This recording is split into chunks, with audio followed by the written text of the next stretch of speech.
enabled us to access land to start growing the herbs in. So it became actually a whole circle, which again, it's like maybe slightly different iteration than yours, but the elements are there, aren't they, of the land connection.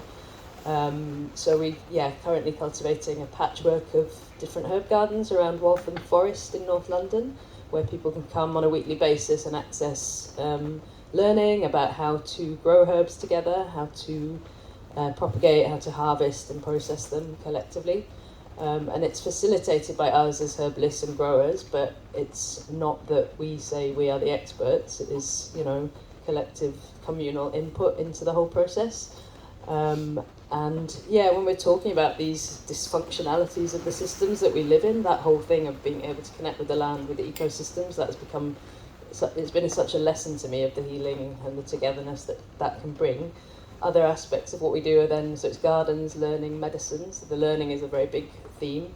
And then making medicines together through regular practical sessions that are then available for the community.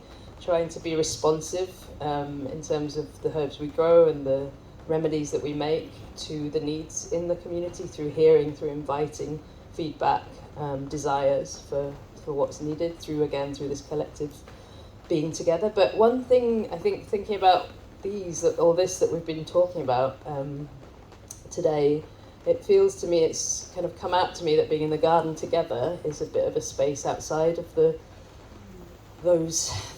way of living, isn't it? Where we're all hamstrung by having to pay rent and our time and our spirits are crushed by these systems. And in the garden, it's not that oppression isn't there, but it does feel like there's possibility for people to address together some of these things, and it can be really uncomfortable, isn't it? Because those hierarchies exist within us in the group, but it's like a little microcosm of the outer world.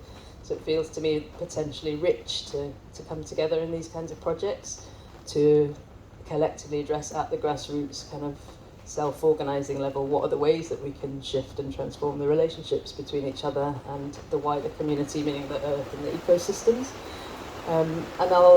There's probably loads more to say about the project that you can ask about, but I just wanted to share, we were there yesterday at the garden and there was a whole bunch of people, and it feels like the people that come to take part in the gardens are not homogenous, which feels good, and it is London, so you would hope that would be the case, but it's a mixture of ages, kind of colours, backgrounds, and I said to everyone, we're coming here to do this session this weekend, and what to you, because we're talking about what is it that we want to think about doing community, so-called community herbal activity, isn't it? So I invited them to say what's important to them in being part of it, and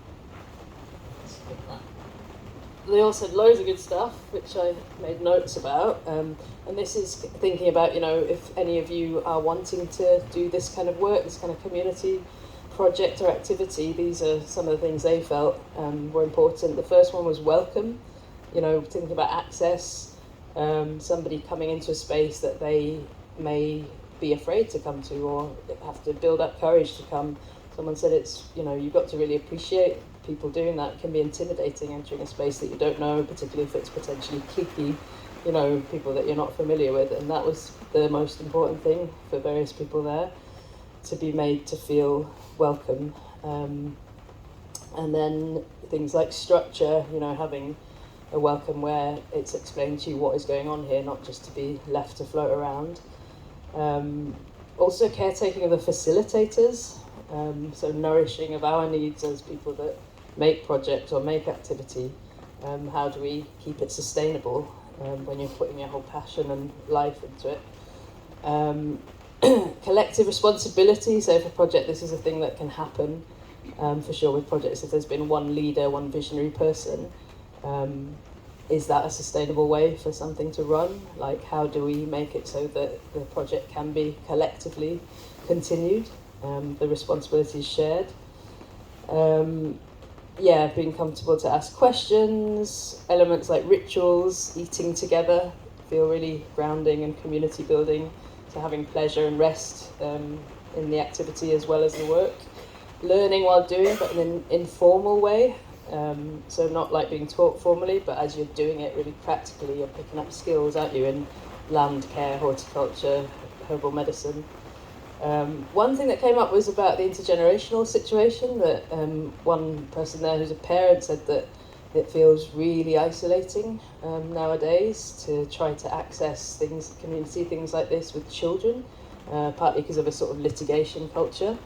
And it's, can be kind of potentially causing massive mental health issues doing this alone because of risk averse organisations, and that's something we've always said everybody is welcome, all ages are welcome.